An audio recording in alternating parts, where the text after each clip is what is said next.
करब पासवान जी के पालेता। भाई लोग इंतजार की घड़ी खत्म हुआ। जी हाँ नमस्कार दोस्तों, मैं हूं विशाल कुमार और आप सब देख रहे हैं आपका यूट्यूब चैनल अंदाज भोजपुरी।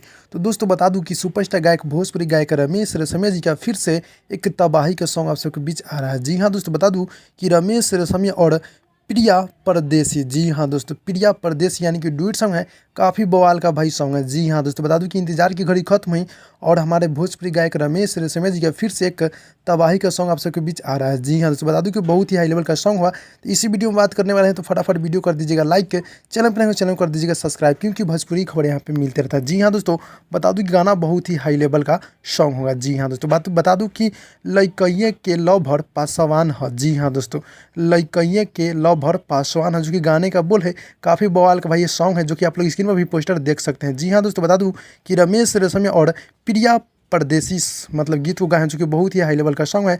और हमारे गीत को लिखे नितेश नादान व कवि उपेंद्र जी, और म्यूजिक है चमन सिंह जी के। काफ़ी बवाल की म्यूजिक चमन सिंह जी देते रहते हैं।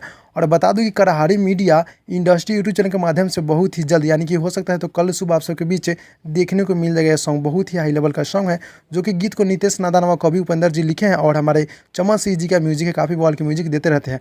और भोजपुरी गायक रमेश रेशमिया और प्रिया परदेसी जी इस गीत को गाए हैं, जो कि आप सबके बीच देखिए कल सुबह हो सकता है तो आ जाएगा, नहीं तो बहुत ही जल्द यानी कि आने वाला है। जी हाँ दोस्तों, तो भाई लोग अपडेट अच्छा लगा तो लाइक कीजिएगा, चैनल पर नहीं चैनल को सब्सक्राइब कीजिएगा। मिलते हैं अगली वीडियो में, तब तक के लिए बाय बाय।